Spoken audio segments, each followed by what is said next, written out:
Alors voilà, suite à l'entrevue que vous venez de regarder avec M. Nadeau, et je l'ai dit en fin de rencontre avec M. Nadeau, c'est inquiétant. C'est inquiétant parce que, bon, tout le monde, que ce soit l'association, que ce soit le syndicat, que ce soit les MRC, ben là, tout le monde dit, ben là, il faudrait que ça se règle. Oui, mais il faudrait que ça se règle, mais il faudrait que tout le monde s'assoie ensemble pour qu'on puisse le régler, le problème. Alors, c'est sûr que là, si chacun déclare ou fait sa déclaration, je pense que M. Nadeau nous a bien expliqué ce qui est et c'est quoi le problème. Mais là, maintenant, les préfets des MRC la semaine dernière qui ont dit, ben là, on est inquiète. Oui, mais si vous êtes inquiet, faites ce qu'il faut pour amener ces gens-là à la table, puis qu'on règle le problème. Parce que là, ce que M. Nadeau dit, c'est que c'est pas seulement c'est pas seulement la motoneige, là, ce sont tous les sports d'hiver qui peuvent être bloqués au cours du prochain hiver. Alors ça concerne les gens de la région d'abord, qui ne pourront plus passer sur les terres là, de ces gens-là.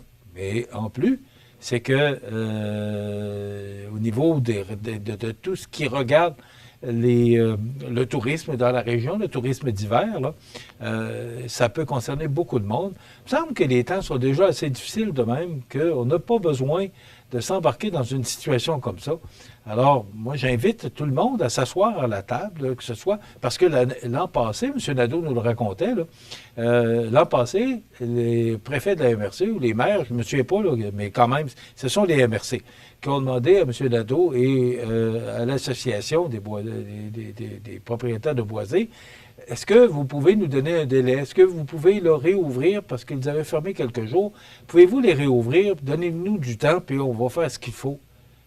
Et ça fait un an de ça. Et M. Nadeau revient, puis là, il dit, ben là, ils sont fermés, puis on va les ouvrir quand ça va être réglé. Alors, qu'est-ce qu'on attend pour s'asseoir puis négocier avec le syndicat, les MRC, que tout le monde s'assoie à la table, qu'on se parle, puis qu'on trouve une solution, parce qu'il y a toujours des solutions à un problème. Mais là, ça fait un an là, que les MRC ont demandé aux propriétaires de boisés. Et là, ça entre en vigueur le 1er février 2025. Puis M. Nadeau nous dit que ça ne négocie pas. Le syndicat dit qu'il dirait, je vais le dire au conditionnel parce que je n'ai pas parlé au syndicat, mais dirait que ça négocie. Mais M. Nadeau nous dit que ça ne négocie pas. Et les préfets des MRC disent, ben là, il faut que ça se règle. Ben oui, mais là, il faut prendre les moyens pour que ça se règle. Alors, j'invite les trois parties à s'asseoir ensemble, puis à nous donner une bonne nouvelle, là, que c'est réglé, puis que ça va se régler à la satisfaction de tout le monde. Ça, c'est important, là. Ça se règle à la satisfaction de tout le monde. La médiation obligatoire et l'arbitrage aux petites créances bientôt en vigueur dans le district judiciaire de Montmagny, ben ça, hier, le ministre de la Justice nous faisait l'honneur de sa présence au beau palais de justice. C'est comme ça que M. Rivet l'a mentionné. Puis c'est vrai, moi, je suis pas le gars qui passe mes journées au palais de justice, là, et j'avais pas vu, pour toutes sortes de raisons, là, j'avais pas vu le palais de justice rénové. Ça fait quand même quelques années de ça là, que c'est rénové. C'est beau. On peut être fier de notre palais de justice, et M. Rivet l'a mentionné. Donc, M. Jeannet Barrette, qui venait nous annoncer hier que les dossiers déposés et contestaient à la division des petites créances de la Cour du Québec dans le district judiciaire de Montmagny et pour lesquels la somme réclamée est de 5 000 $ et moins, feront l'objet d'une médiation obligatoire entre les parties. Et là, si aucune entente n'intervient, bien là, le dossier sera transféré automatiquement en arbitrage. Et ça, c'est que ce que M. Jeannet Barrette nous expliquait hier, c'est qu'il y a des dossiers qui traînent des mois et des mois. On parle même de 2 ans et demi. C'est quand même long. Et sans savoir si ça va se régler, parce qu'à un moment donné, quand c'est trop long, il y en a qui disent, ben là, on va lâcher le morceau. Alors, c'est une bonne nouvelle et ça va se passer dans le district judiciaire de Montmagny. C'est en vigueur à compter du 3 décembre, donc c'est dans quelques semaines.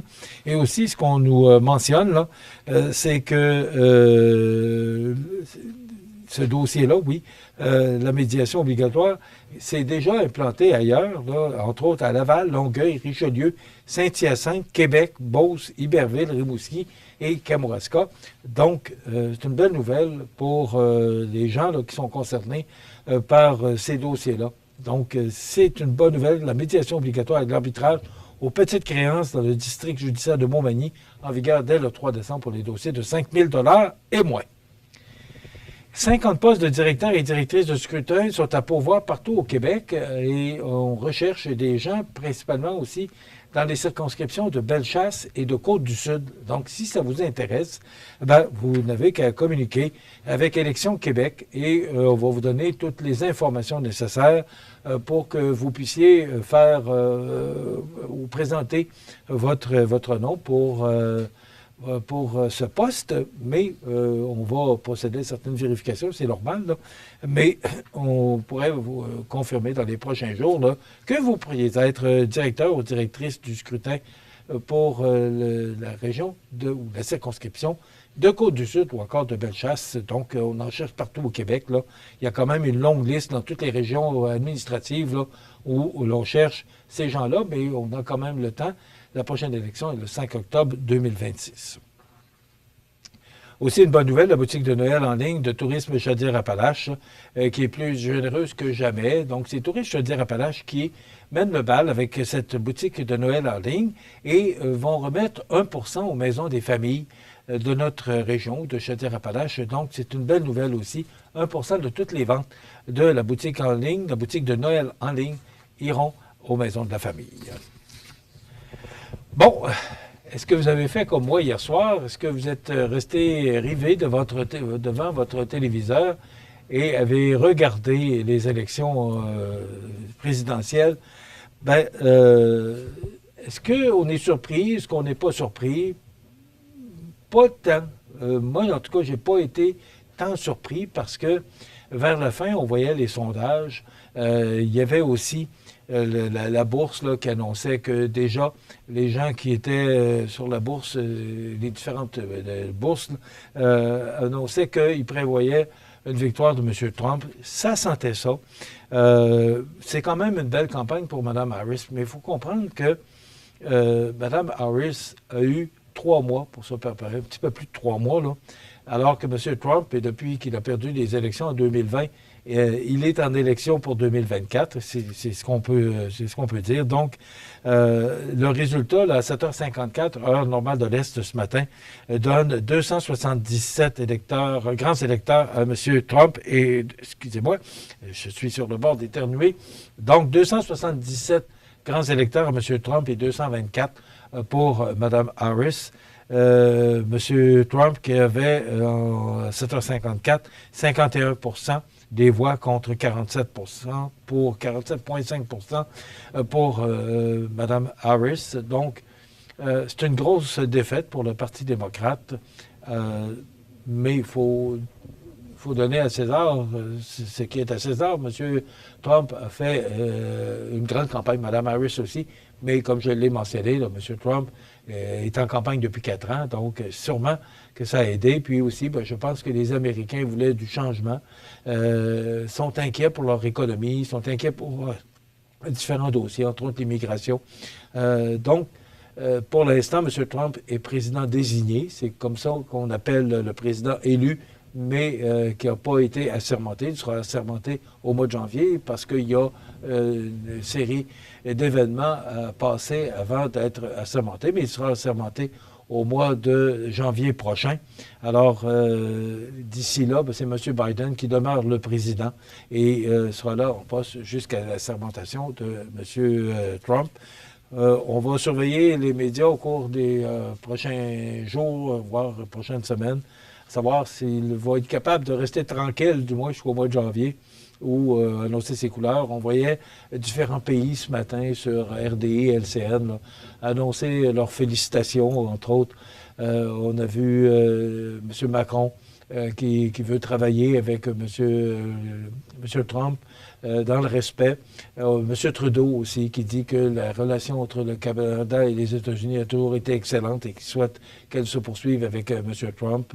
M. Poutine a dit qu'il ne... En tout cas, comme je vous dis, c'était sur RDI ce matin. C'est le Kremlin qui a annoncé que possiblement M. Poutine ne féliciterait pas M. Trump. On sait que M. Poutine avait donné son aval pour Mme Harris. Surprenant, parce que c'est supposé être des amis, du moins dans le temps où M.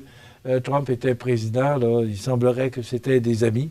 Alors, beaucoup de pays là, qui soulignent et félicitent l'arrivée de M. Trump. On va voir au cours des prochains mois là, ce qui va se passer avec son arrivée, mais c'est sûr qu'il y a beaucoup de choses qui devraient changer. C'est à suivre.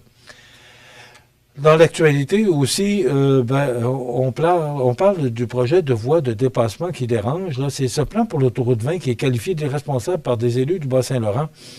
C'est dans le Journal de Québec ce matin, sous la plume de Jean-Philippe Guilbeault, qui mentionne que le ministère des Transports et de la mobilité durable qui doit soumettre dans les prochaines semaines ses conclusions pour l'ajout de voies de dépassement sur l'autoroute 20 entre Rimouski et Montjoly.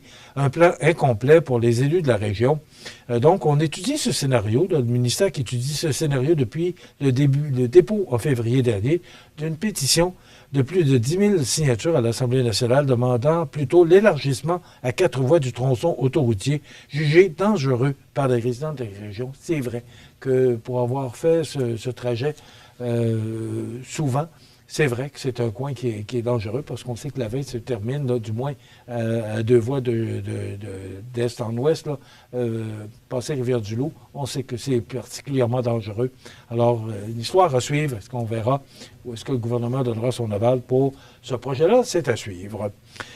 Demain, on parle de santé mentale avec Mme Mélissa Boilard, qui est la directrice générale de Trait d'Union dans la chronique Cultiver sa santé mentale. Et on fait le bilan du début de saison de l'Everest, du club l'Everest de la Ligue junior 3A avec l'instructeur-chef Simon Labrec. Donc, c'est ce qu'on vous propose comme menu pour demain, jeudi, déjà le 7 novembre. Dans quelques instants, les avis de décès. Je vous souhaite de passer une excellente journée. À demain.